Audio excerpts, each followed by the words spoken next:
Hi, everybody. My name's Dan. I'm an addict. And this is a trip. Because you know what? It reminds me of, well, let me put it this way. I know you're watching me, but I can't see most of you. You know what I'm saying? Is everybody having a good time?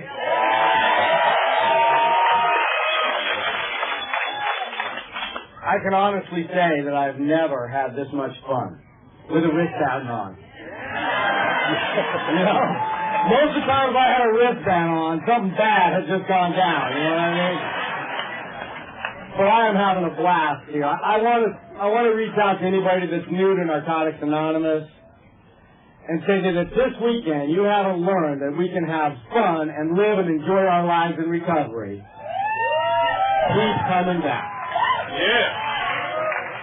When I first got to recovery and Narcotics Anonymous, and people talked about complete abstinence from all drugs. I was in a treatment center, and they said complete abstinence from all drugs. And I was like, oh, no way. It's a little drastic. You know what I mean? Come on. What about me? What about the guy that only had a problem with certain drugs? Because, you know, addiction and withdrawal distort rational thought.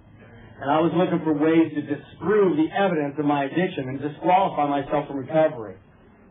But now I come to a place like this, and I see everybody and playing volleyball in the pool, and most importantly, when I hear the responsibility statement, I love that stuff.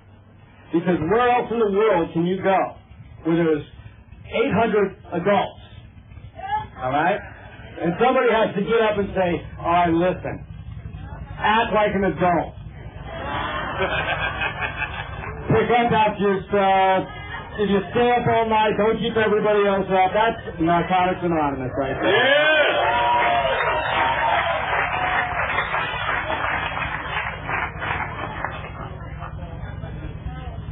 So, you know, if you're new, regardless of your past thoughts or actions or what side of the tracks you come from or the new projects or the old projects or who your connections were, none of that stuff matters, man. We just love that you're here, and we're so glad that you're here and welcome here.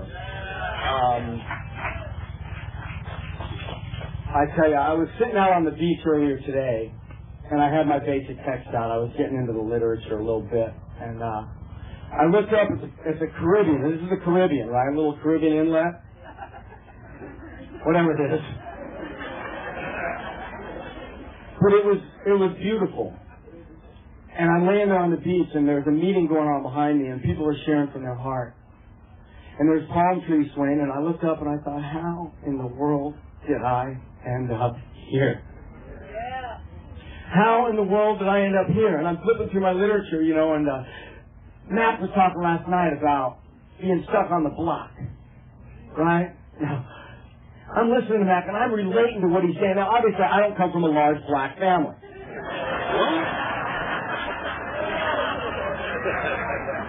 And I don't come from the projects. I'm a yuppie from the suburbs. Check it out. But I related to the desperation. Oh, yeah. And, you know, many of us, well, we sought answers and didn't find any workable solution until we found each other. And I'm so glad I found you guys. And I'm sitting out on the beach this morning, and I'm thinking about how I got here. And I open up my book, and I'm reading, and there's this passage that jumped out at me, and it says, if we had written down our list of expectations when we came into recovery, we would have been cheating ourselves. That hopeless living problems have been joyously changed, our disease has been arrested, and now anything is possible. And here I am, you know, anything is possible. I just don't even believe it right now. I didn't know anything about living when I got to Narcotics Anonymous. I didn't know anything about living and enjoying my life without the use of drugs, you know. And I learned to rap real quick, okay? I learned the NA rap quick. I can pick that stuff up, you know what I mean? If I need to fit into a group, I'll fit into a group. But it was obvious to the members that I didn't know what the hell was going on. And it was probably more obvious, if not as obvious, outside of the meeting as it was inside of the meeting. People would be outside of the meeting circling up and talking about life stuff, about watching their kids play Little League, getting promotions in their jobs, and just life stuff. And the conversation would come around to me, and I'd just be standing there. And I'd say something stupid like, "Did you ever have oven cleaner?" You know, I did. It gave me a headache. Did you ever have, and it's like they just looked at me and it's like, "Dude, just keep coming back, man," you know? And, but as a result of working 12 steps and 12 traditions, and, you know, experiencing my recovery through the 12 steps, because really that's our goal, not mere physical abstinence in Narcotics Anonymous, is that I have got a clue how to live. I've learned all these wonderful things, you know. I've learned that I can love other people, you know, and I've allowed them to love me. And I'm talking about that kind of love that I never thought could ever happen, where you just, it's like I put my heart out, you know, and I put it in the hand of another addict. Just right there, pulsing, and I trust that they're not going to stab it or throw it in the corner. They're just going to love me. And I've learned that here.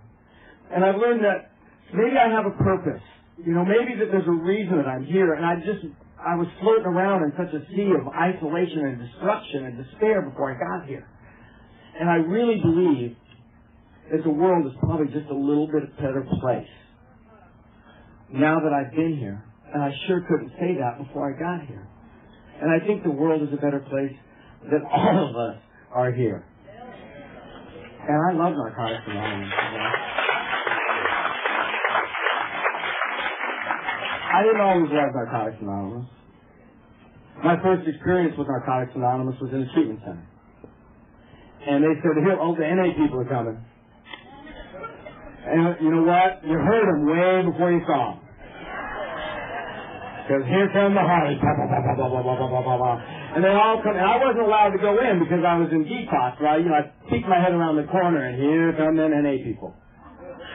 All tatted back, leather, sunglasses inside.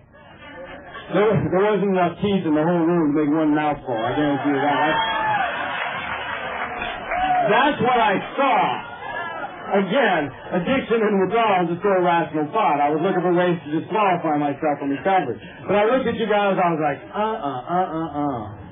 They got to do something about themselves. Look at them, for God's sake. Because I wasn't like you guys. I didn't ride motorcycles. The cars I bought were a lot nicer than the cars you drove.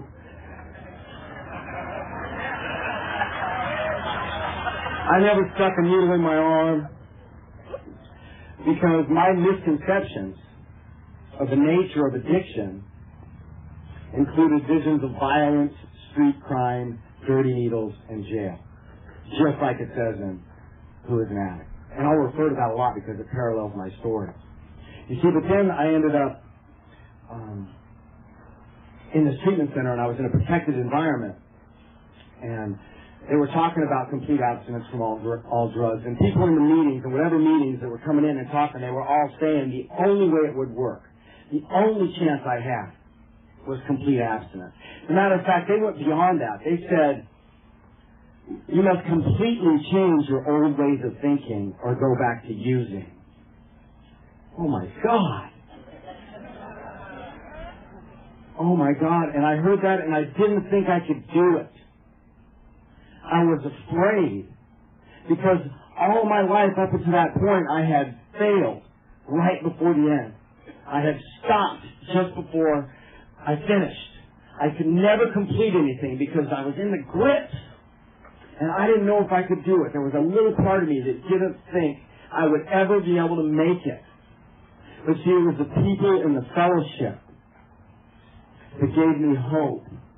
Guys gave me hope by insisting that I could recover. Can I just count down? We had somebody with 37 years clean. Is that what it was?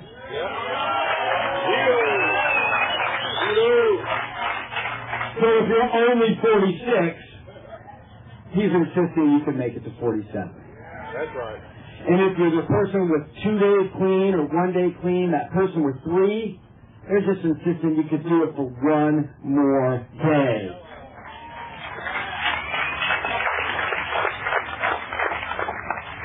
But you know, I ended up saying, hey, you know what, I'll give it a shot. And I ended up in a meeting and I was given a basic text. And in that basic text, there were no tattoos on the outside of that basic text. There wasn't any skin color. There wasn't anything that would block me out from hearing the message of recovery, that life-saving message of Narcotics Anonymous. And, you know, here I stand now. I'm going to talk a little bit about what it was like before I came to Narcotics Anonymous. And not about who my connections were, or how much I had, or any of that stuff, but a little bit about that deeper level of empathy and emotions about how we feel and how we think as addicts. And I'm not going to stay on that too long, but I believe that our meetings are a process of identification, hope, and sharing. And sometimes when we knew the only things we can relate to are the feelings of what it was like just before we got here. You know, our second step in a Woodtown life is much of our problems seem to center in a search of something to make us feel whole. Right? And for that, man, when I first put that first drug in my system, man, not only did I feel whole, I felt a whole lot bigger. I felt like big. You know what I mean? And bad things started to happen right away. I'll tell a story. In high school, I went to a party. And I was going to show everybody that I wasn't 5 foot nothing. I wasn't 100 nothing. And I had a bottle here and a bag there, and I went to this party and I got blind. I mean, blind. And I didn't know what had happened at all. And when I started using drugs, you guys, one of the first things that happened is my life changed so much instantly because everything became a secret. You know what I'm talking about? Everything in my life became a secret. And our literature talks about addicts tend to live secret lives, right? But for many years we covered low self-esteem by hiding behind these phony images we hope would fool people. Unfortunately, we fooled ourselves more than anyone. And although we often appeared attractive and confident on the outside, we were really hiding a shaky, insecure person on the inside. And I know how that felt, so I went to that party and I was trying to look attractive and confident on the outside, and I got blind. And I had to go to school the following school day and face all the other kids at school. And they all knew what happened. I didn't have a clue what happened. All right? But I stuck my chest out and I walked into the schoolyard, and the girl that threw the party came up to me and I was trying to look cool. And she said, "Did you have a good time at the party this weekend, Dan?" I was like, "Oh, yeah, a hell of a party. Thanks for having me." She goes, "Do you remember when my parents came home?" Yeah, right. I was like, no. Wasn't I gone by then? She said, no. As a matter of fact, Dan, what happened was, is as soon as they came in, they pulled me aside, and they pointed at you, and they said, "Honey, we're so proud you invited that little retarded boy here to your party to share with everybody else."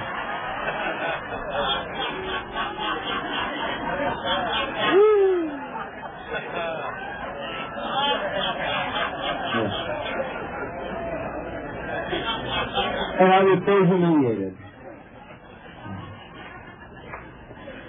And so humiliated, but the only thing I could think was, I have got to quit mixing alcohol and weed. See, that's what made sense. Because we use drugs and combinations of drugs to cope with the scene of a hostile world, and I dreamed of finding that magic formula. You know what I mean? That magic formula that would solve my ultimate problem, myself.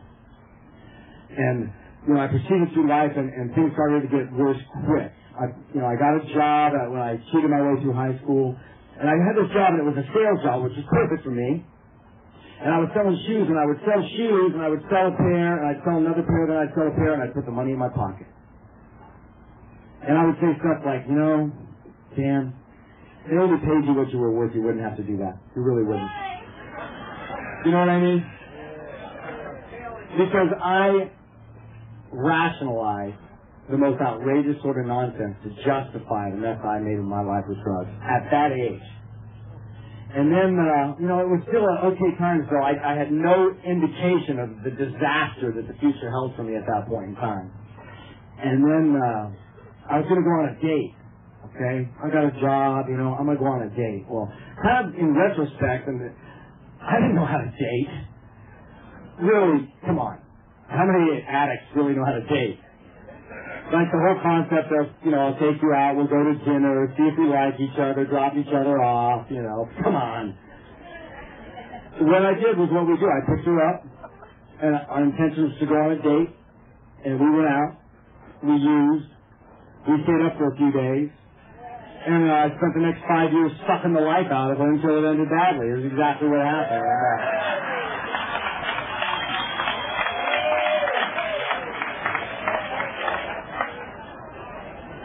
Just, if you would have me, I own you. And the sad thing is my intentions were good. I had good intentions. You know what I mean? I really, really did. But my addiction continued to progress, overpowering even my very best intentions. I mean, I would say stuff like, honey, I know this is our rent money, right? But if I get a really big bag, I can break it up into a bunch of little bags. And we'll I'll sell it. We'll do a little bit, just a little bit, and I'll sell it. And we'll get all the money back plus some extra. And then pretty soon we'll have jet skis. I mean, look at this guy. And you know what? And I believed me. And I might even get the big one, and I might even waste 3 or 4 hours breaking it up into a bunch of little ones. And then I'd do my share, and I'd look at one and say, nobody's going to miss a little bit out of this one right here. So I'd do a little bit out of that one, right? And then I'd go, well, now it's obvious I pinched this one. I better do something out of all of them.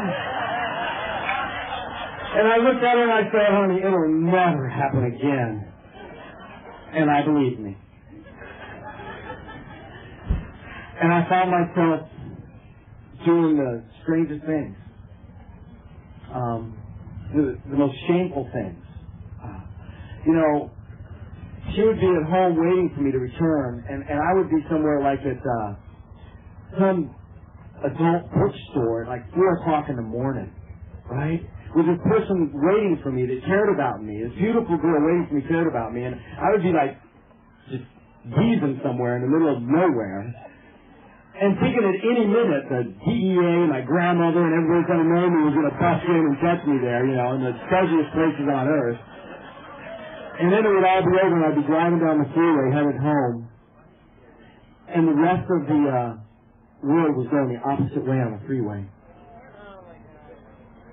They were all going towards downtown with their productive lives and their kids in their child seats, drinking their coffee.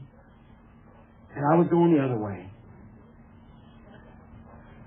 And I'd look over at the other side of the freeway, and I would know deep in my heart, man, there's something wrong here.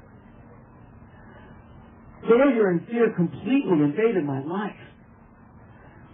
And this continued to happen, and I went home, and one day she came and she said, I've met somebody that doesn't take me for granted.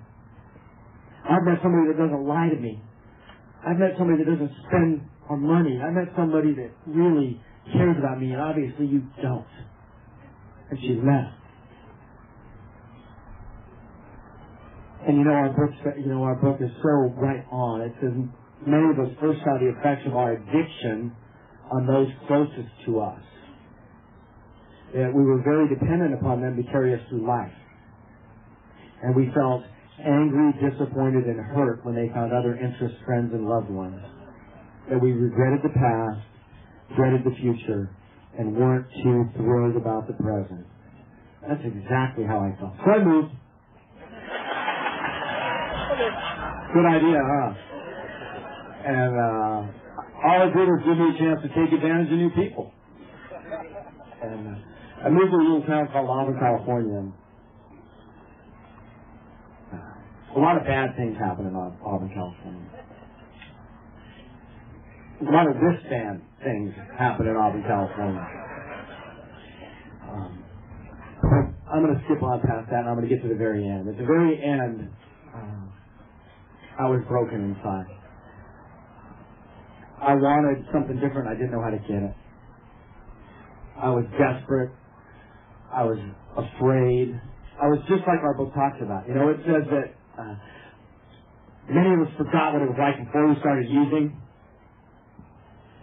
that we acquired strange habits and mannerisms. Okay? See my eyes, see my lips, you guys see I wear eyeglasses, right? This eye is 20/20 vision. This eye is 20/50. And I'm pretty sure it's from going like this.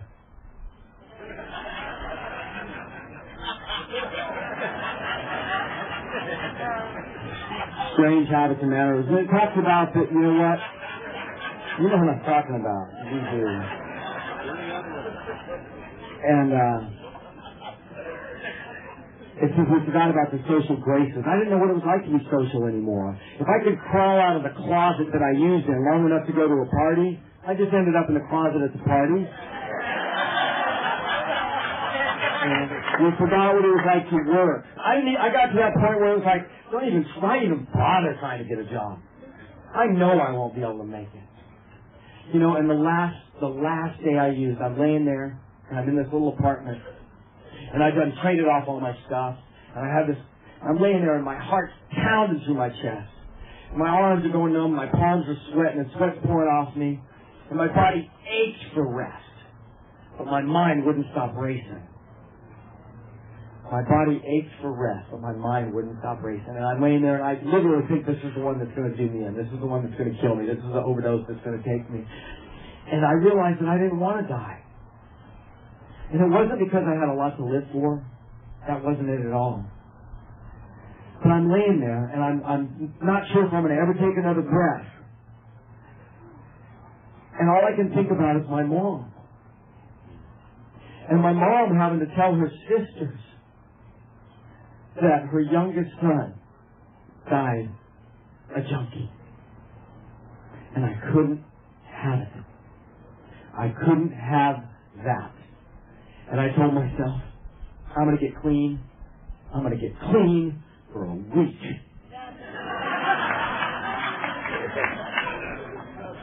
And it's a long freaking time.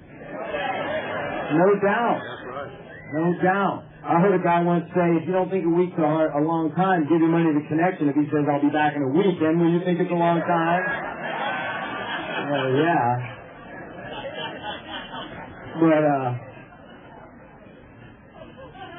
and I'm laying there, and I'm sure I'm not going to use, and I have a little bit, and this guy knocks on the door. He says, hey, you got anything? I said, yeah, I do. And I said, just take it. Take it into the kitchen, man. Take it into the kitchen.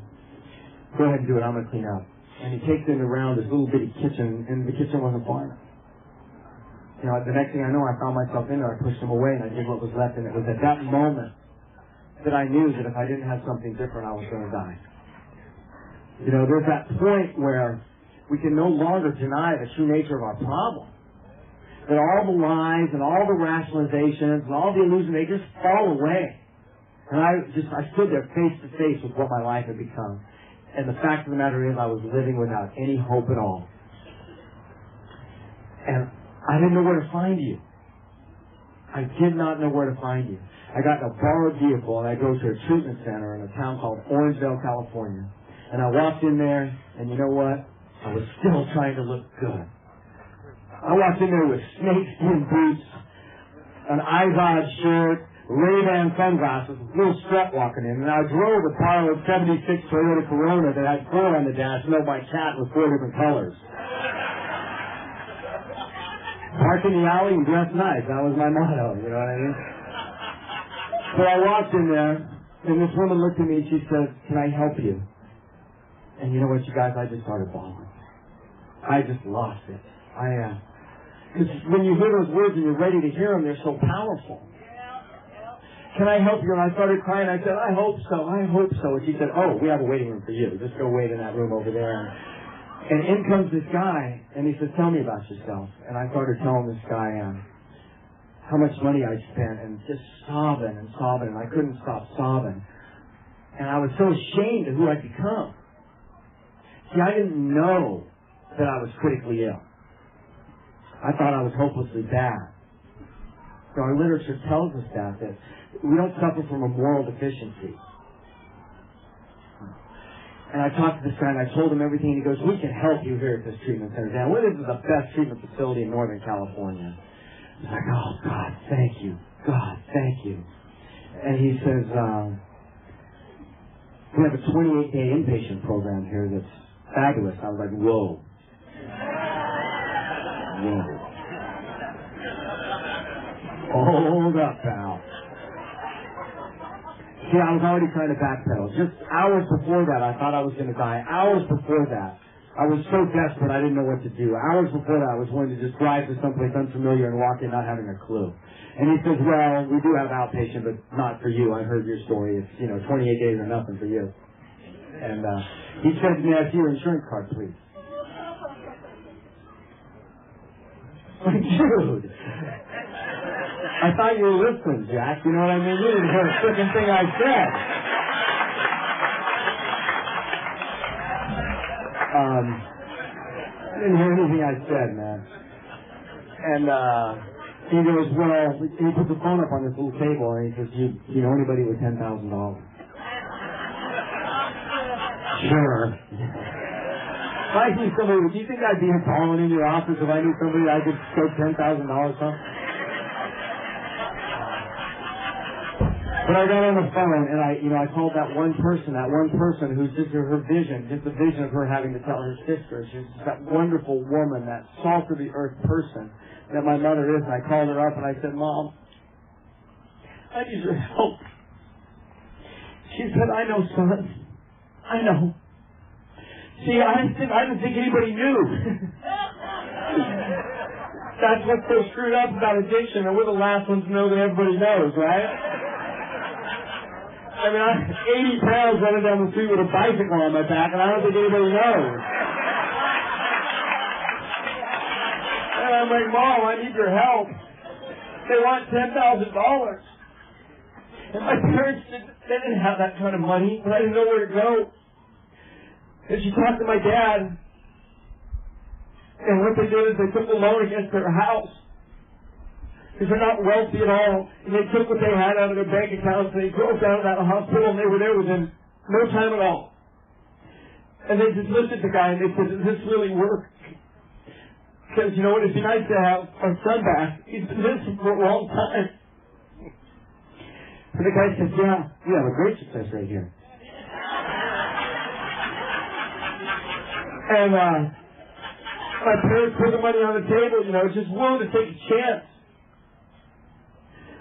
And you know what? They took away all my clothes and they put me in a hospital gown and guess what? Wristband. Wristband, man. That's right. And I didn't know what to do, and so I went in and I detoxed, and what happens is I got sick. I got really sick. And I woke up after a couple days and I looked around and realized where I was. And I was like, "Oh my God, what have I done? It wasn't that bad."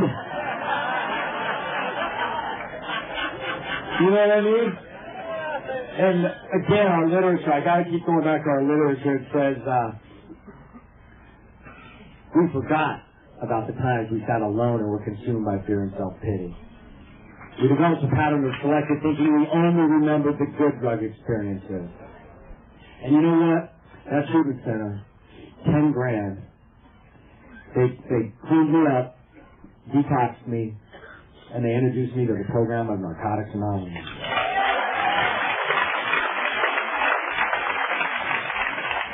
And I remember approaching my father about paying him that $10,000 back. And he said, "No, you just keep putting dollars in those baskets, son, because those guys are working out just fine for you." So the treatment center takes me to my first outside meeting of Narcotics Anonymous, right? It wasn't, and so they put me in this little bus with these other guys. Druggy buggy. I like that. I'm taking that with. And they take me to this meeting, right? And they sit down, and I'm thinking everybody's looking at me, And then they say, "We're going to do any related announcements." And this dude stands up, and, I got to jump off the subject here for a second. How many of you guys actually come from New York?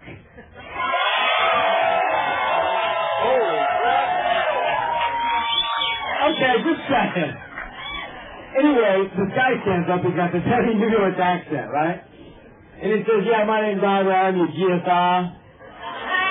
And I'm thinking CEO, I'm listening, like, no, this guy's got to be important, everybody's being quiet. And I'm looking at him, and I'm like, let me check this out. And then he goes, he starts talking alphabet soup, man. He goes, I'm your GSI. I went to the ASC and the ASI went down to the RSO and the RACM said that I was like, oh, I'm getting that fucking job for sure. If I was going to be here, I might as well run the place. You know what I'm saying? If I had to be here, I was going to run it.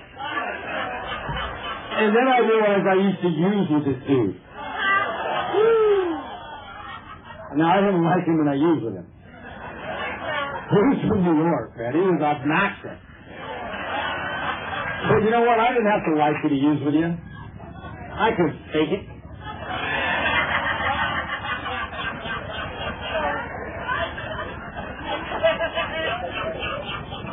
So they told me at the treatment center I needed to get phone numbers, right? And I was like, wow, cool. At least I know somebody. I'll go get his phone number. There were no phone lists, and we had to go actually humble ourselves and go up and be willing and ask somebody for a phone number in those days. And then they introduced the speaker.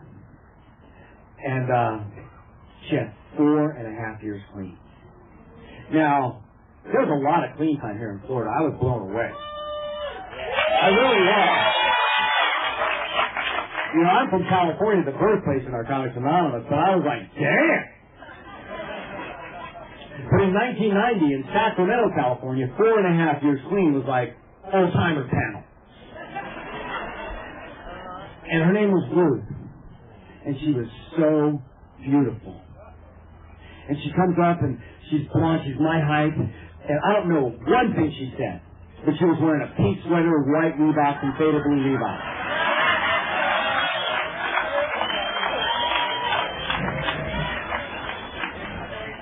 And I'm going to read something here for you. She had what I wanted, and I was willing to make the effort to get it. You know what I'm saying? She wasn't having a whole lot to do with me, probably the wristband. But anyway, I went over at Grace and talked to this guy Ira and get his phone number, and he's like, man, I'm so glad you made it here. I'm so glad you survived. So many of us don't make it here. And he had relearned the social graces, and he said, wait a minute, wait right here, I don't want to lose you. And he left, and he returned a few moments later with a basic text of Narcotics Anonymous. And he put it in my hand, and he said, I would like you to join me and some other men every Thursday night to study the steps of Narcotics Anonymous, because they are our solution. They are our survival kit. And he handed me a book. See, I didn't have to hear one word that Ruth said in my first meeting with Narcotics Anonymous. Another addict, through their actions of selflessness and giving, carried the message of Narcotics Anonymous to me by that simple gesture. And this was a guy that I could not stand. And he had relearned the social graces, and he introduced me to this guy standing next to him, and he said, hey, Matt, I'd like you to meet Dan. Dan's new. And I'm like, yeah, duh. And Matt says, Dan, you have a sponsor. And I was like, no. Because I was still in treatment, you know, and I was still deciding whether I needed a sponsor or not. I was still reading the steps, going, which ones apply to me, which ones don't. You know what I mean? I wasn't going to get a sponsor. I was going to get Ruth. Well, it makes sense. It really did. Why would I want to go to a meeting a day for 90 days and work the steps, and let alone try to find a power greater than myself, when I could just hook up with this hot girl with 4.5 years clean? She'd show me the ropes. And Matt says, well, you know Ira. Ira's worked all the steps. He's been clean 4.5 years. He's your sponsor. He's your sponsor. Here you go. Congratulations, now you have a sponsor.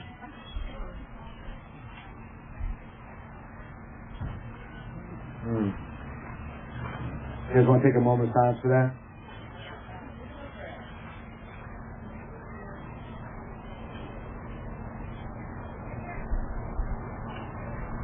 Okay. Where was I? Ira. Sponsor. They gave me a sponsor at my first meeting in Narcotics Anonymous. And you know what our literature says? That sponsorship is also the responsibility of the group. That it's implied and informal in its approach. That man Ira has been my sponsor for 17 years.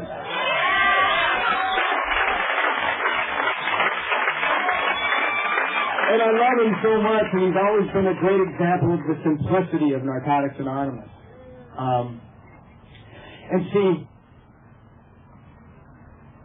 I wanted his job, right? I did, man.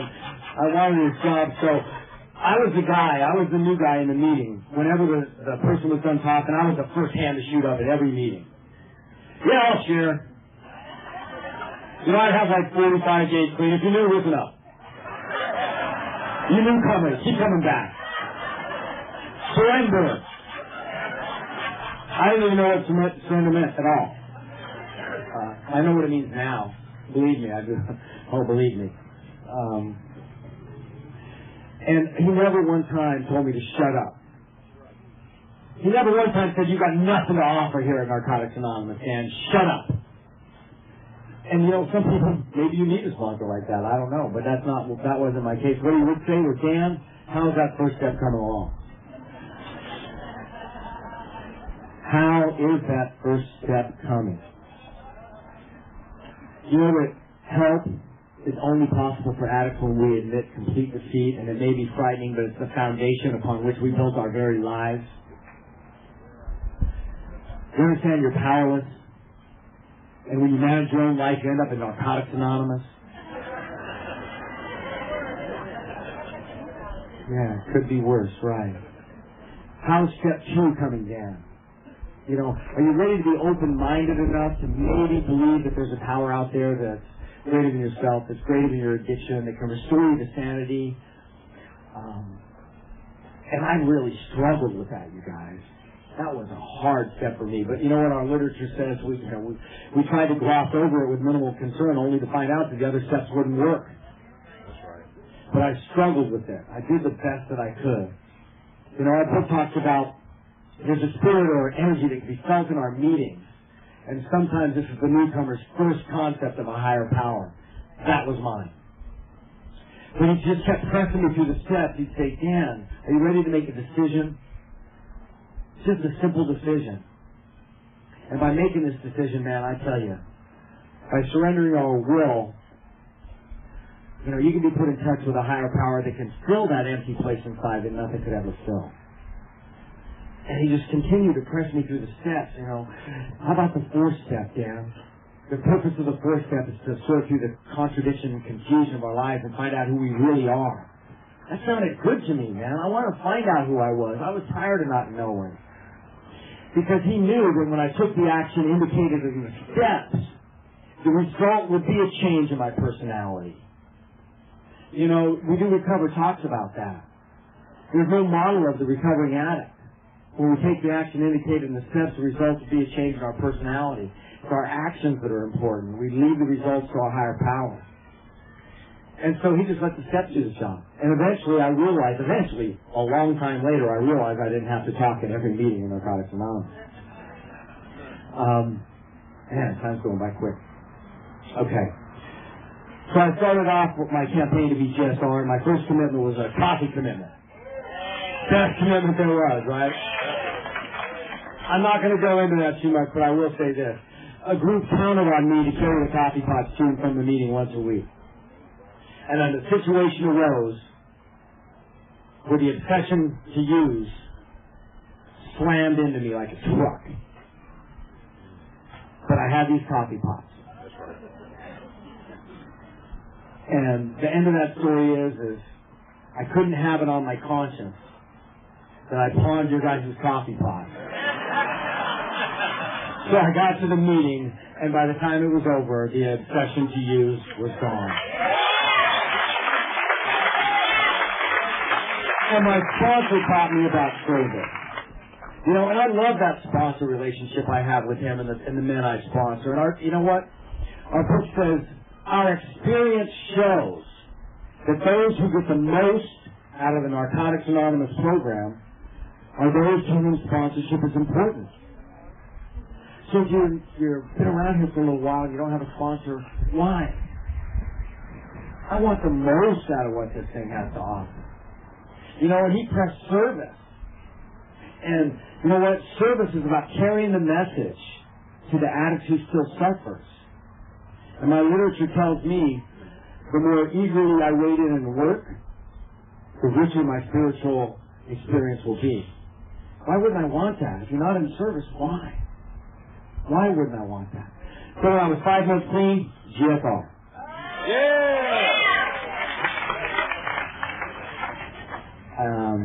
They even waived the clean time for me. They knew.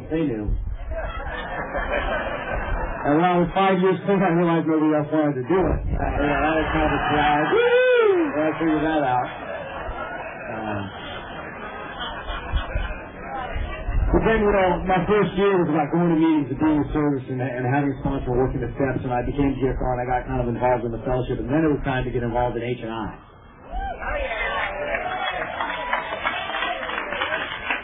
It wasn't my idea. The police came and arrested me. Yeah, for something I'd done before I got clean. And I found myself in the 4-county lockdown in Sac County Jail in clothes that were 1,000 times too big. Looking at the top of that cell, going, okay, God, I don't even know if you're there, man. I've just been doing the best I can with this thing. I've just been trying to plug in and trying to believe that others believe, but if you're there, you're wrong about this one. I don't belong in here. I'm a GSR, guys. I'm a member. I'm an important member. And I got out, and, you know, I got bailed out, and I went to my sponsor, and I called him up. I was like, hey, sponsor, what should I do? They want to put me in jail for a while. And he's like, well, I suggest you work on your relationship with God. And I said, okay, so I began this process of trying to develop this relationship with the power greater than myself, and I tried it through prayer. You know what? It was uncomfortable for me. Prayer was uncomfortable. I didn't even know if I was talking to anything, and I felt awkward, and I felt stupid, and I didn't even really know any prayers. And I would be down on my knees in the shower, and all I would do is I would get out, and I would lay down, and I would open up our basic text to chapter 9, the italicized portion, and I would say, God, just for today. And that was my prayer. And that's not how I developed a relationship with my higher power. It took some time. You know, 11th step in the basic text, it talks about prayer takes practice. And skilled people weren't born with their skills. It took a lot of effort on their part to develop them. But what did connect me was having a home group of Narcotics Anonymous. I went to this group every week. When we had a home group, we'd go every week. And before I had become GSR at this group, or before I had become arrested, I watched this woman walk into this home group, right? And she walked in, and she dragged herself in. And she was about as beat up as a human being as I had ever laid eyes on in my life. She was maybe 5'9". She probably weighed maybe 100 pounds soaking wet. She had a belt on, and it had like 3 extra holes punched in it just to hold up her dirty jeans. And her hair was all matted and ratty. And she had that look of just like a Walking Dead, you know what I mean? Her eyes were just vacant. And every week she came back to that meeting. And every week I came back. And every week we both came back to that meeting. And it was time for her to take her 6-month chip. And they asked her to speak at the meeting. And she got up and she started talking. And she started telling her story about saying, I was a prostitute, and I sold myself. And I let my children be taken away by protective custody because I just couldn't stop using. And I went to jail, and I dug out a dumpster, and she was telling the story about needles, and I was looking at her, and then I remembered what she looked like when she walked in. And then I saw the woman standing in front of me. And 6 months had gone by. And there she was, and her kids were quietly playing next to her with their color crayons. She had gotten them back. And her hair wasn't matted anymore. It was perfectly conditioned. And her skin wasn't picked at anymore. It was perfectly clear. And her eyes weren't vacant anymore. They were sparkling with life. And she had put on the weight and she wasn't skinny anymore. And she had this joy about her. And I looked at her and I realized, oh my God. Oh my God. Look at her. There's got to be a God in these rooms, man. Just look at her.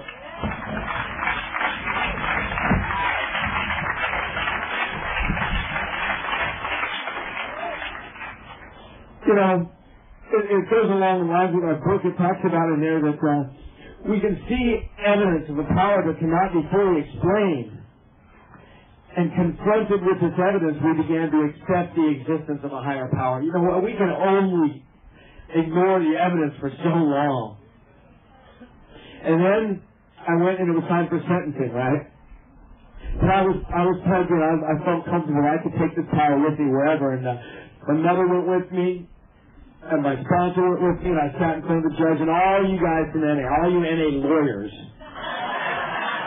y'all said, God, get some letters, you only do 30 days, everything will be fine. Well, nobody told the judge I was only going to do 30 days, right? And I got up and the judge said, oh, these letters are nice and everything. And she goes, but, you know, that wasn't cool what you did, so you're going to go to jail for just under a year. And she slammed down the gavel and my mom went, and my sponsor, of course, went, and I went to jail. And you know what? Narcotics Anonymous came with me. You guys showed up. I mean, I never went a day without a visit that I could get one. I never went a morning without a letter. I never went without money on my books. I never went without anything. See, our new friends in the fellowship will help us. You know, our common effort, we have the same common effort, that's recovery, including we face the world together, and that's what you guys did for me. And I'm walking the yard in jail one day, and this guy comes up to me, this old convict named Mel, and he says, hey, Shorty. That was my handle. Shorty Dog would have been alright, but anyway, we're talking about something else. Anyway, he says, you go to the Narcotics Anonymous meetings, don't you? And I was like, yeah, man, I go to them meetings. He goes, do they really tell me, do they work alright? And I was like, man, I was clean for over a year before I came here to jail, and I could not stop using. He goes, I go, dude, I was a GSR. He didn't care.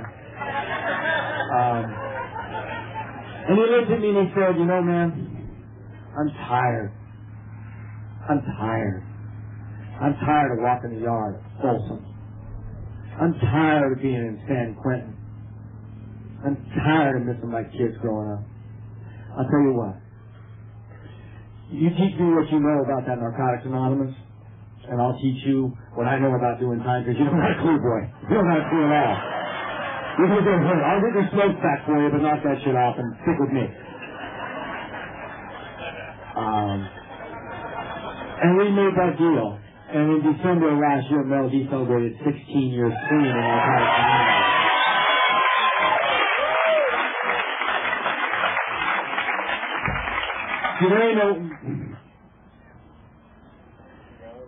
There's nothing that can hold this power of Narcotics Anonymous back. Not no jail wall.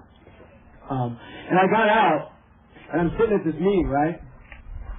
And I'm hanging in the meeting, I'm feeling good, I'm just fresh out of jail, and somebody starts to play with the back of my hair. I'm like, damn! You know, I just got out.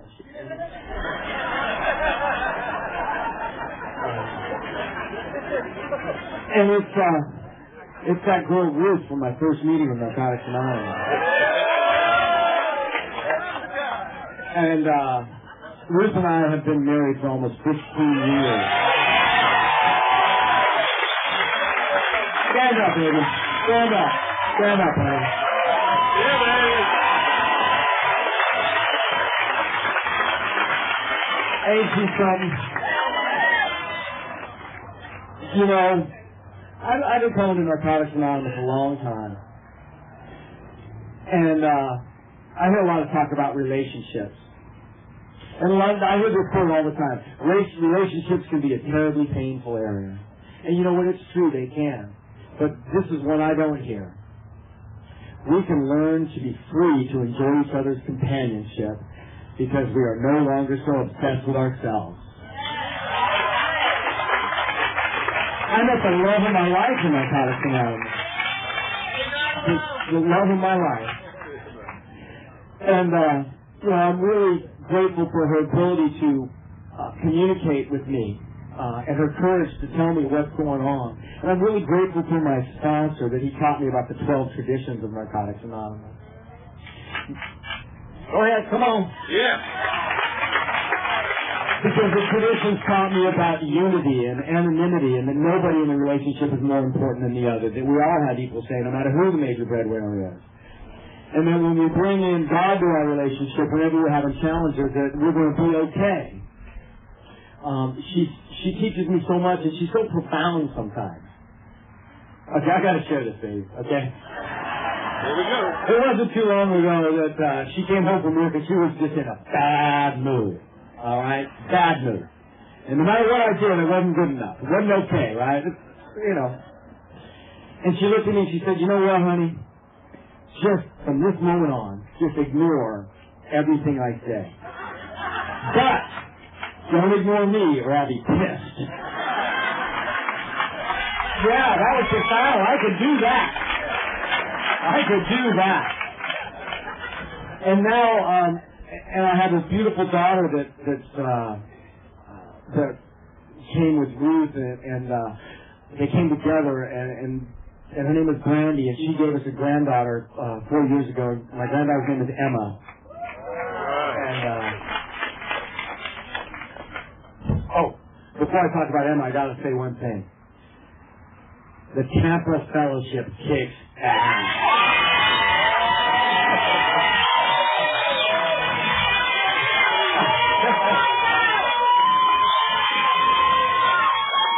I didn't want to forget because they took us in and they fed us and they really treated us like family this weekend. And when you're a long way from home and you don't know a lot of people, that's really, really awesome.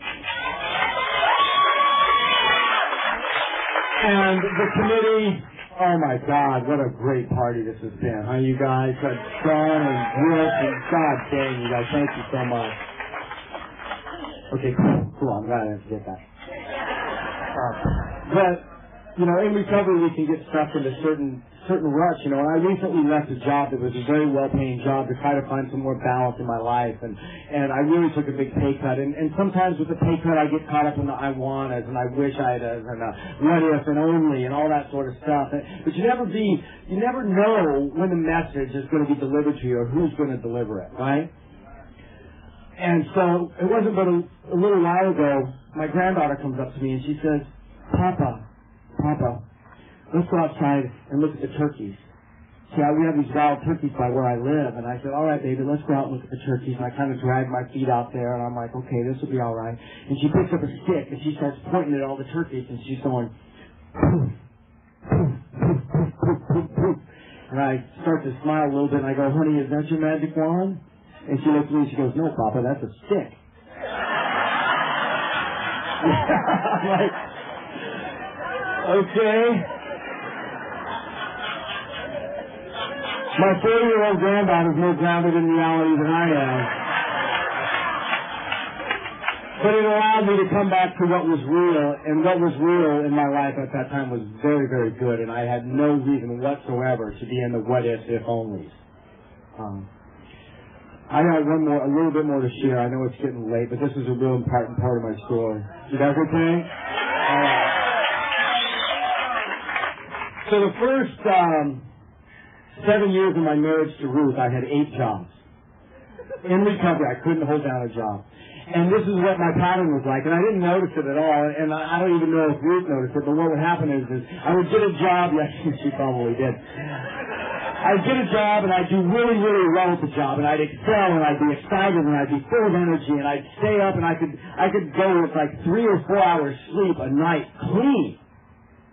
People would come over to my house on the weekends, and like I'd have been waxing my truck since 4 o'clock in the morning. Okay?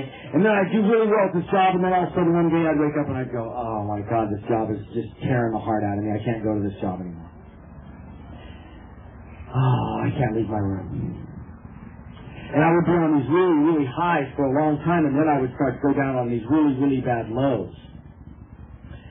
And the highs were shorter and the lows were longer. And the jobs lasted a shorter period of time, and the times in which I started to drop became more and more frequent. And I found myself at 7 years clean, driving down the road in my Toyota truck with my eyes closed and my hands spread out like this, going 90 miles an hour, just wanting to smash into something. And I didn't get it. See, I had worked the steps many times, as honestly as possible. I had a God in my life that I tried to turn to, but at that point in my life, I just couldn't find the energy to do it. I didn't understand what the hell was going on.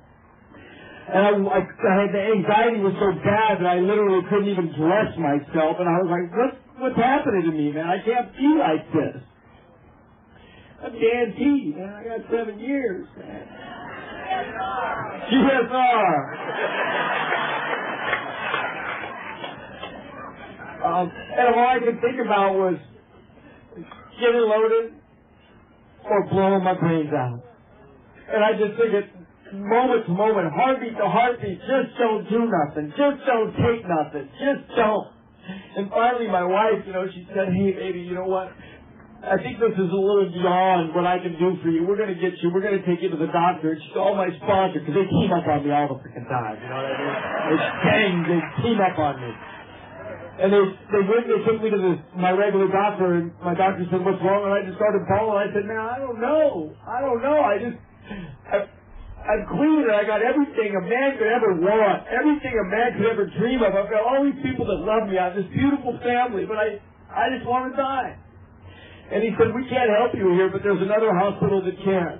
And 7 years clean, I'm walking into Sutter Center for Psychiatry, and I got another effing wristband on. I told you, nothing good ever happened with these wristbands, man.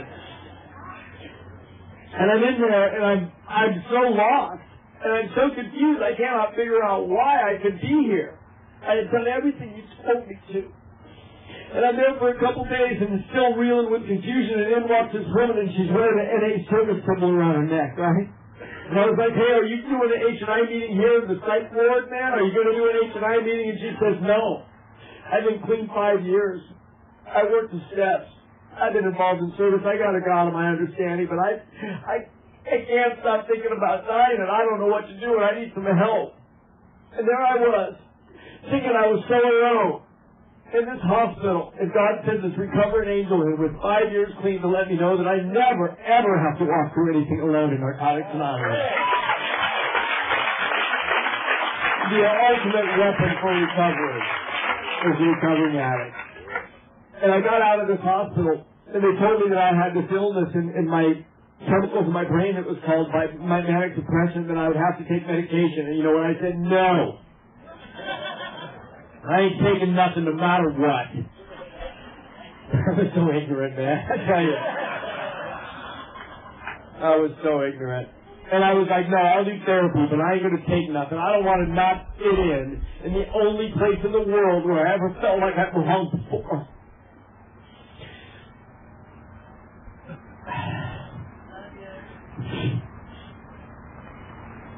I got my tissues here. This always freaking happens a lot.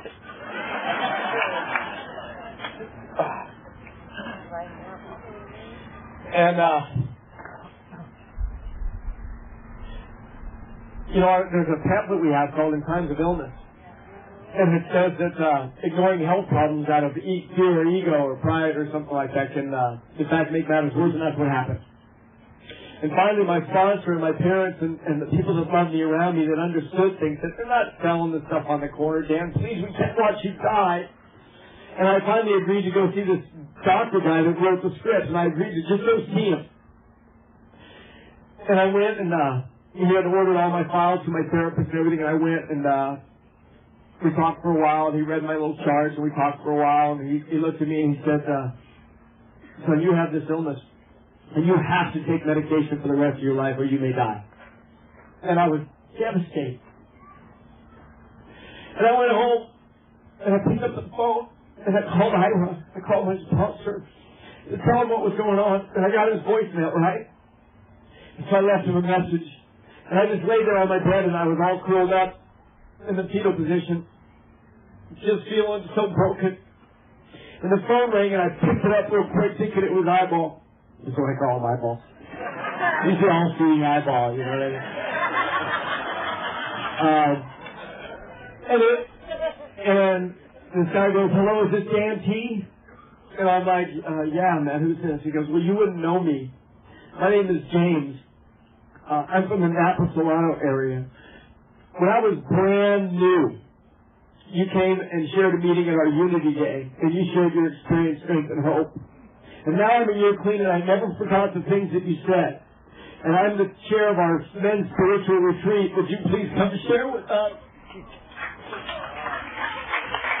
If you only knew what a freaking 12-step call that was. You see, we never know when we pick up the phone whether it's to be of service or reach out to another addict whose life we're going to save, theirs or our own. So please, please, please, pick up the phone. I'll give you my number. Oh, wow, okay.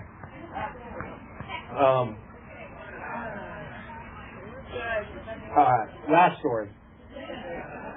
Maybe.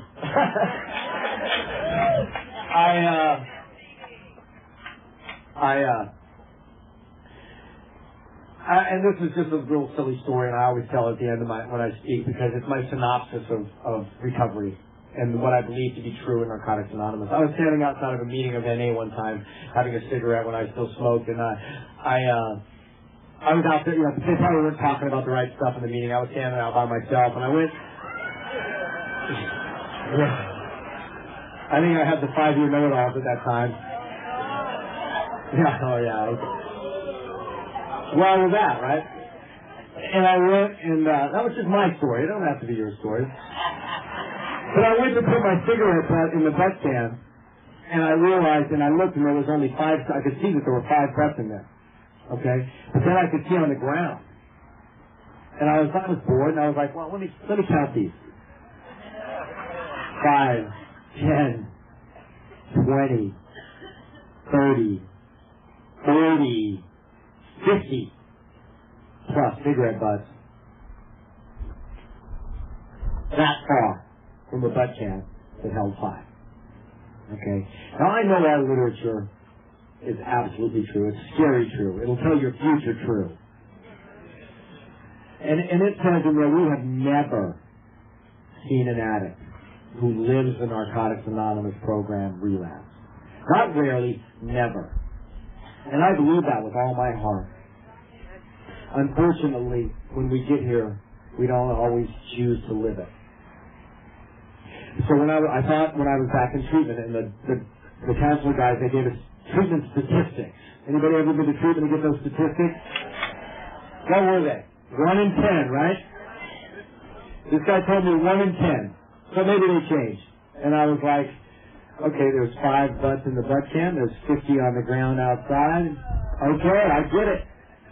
The guy who hits the butt can is the guy who gets to stay clean.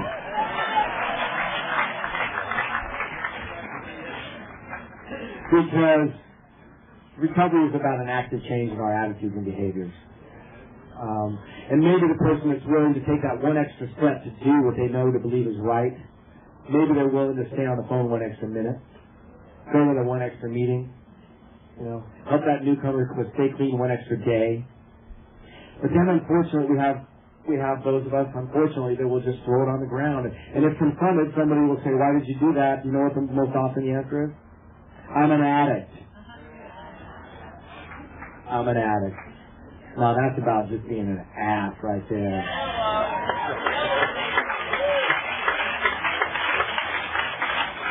Because I love Narcotics Anonymous, and I don't want to see one addict die because they've been told it's okay to use our disease as an excuse to behave in ways that are unacceptable to behave.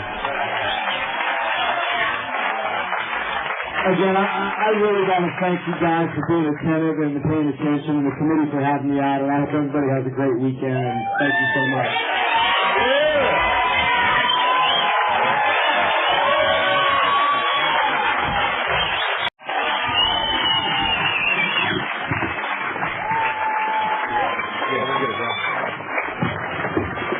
We got a problem right now. We're going to take care of it.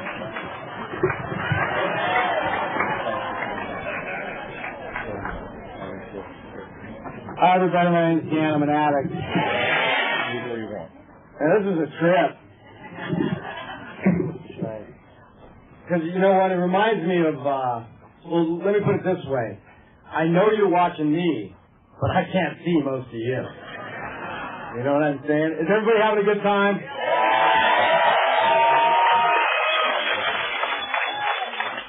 I can honestly say that I've never had this much fun with a wristband on. You know, most of the time if I had a wristband on, something bad has just gone down. You know what I mean? But I am having a blast here. I want to reach out to anybody that's new to Narcotics Anonymous and say that this weekend you haven't learned that we can have fun and live and enjoy our lives in recovery. Please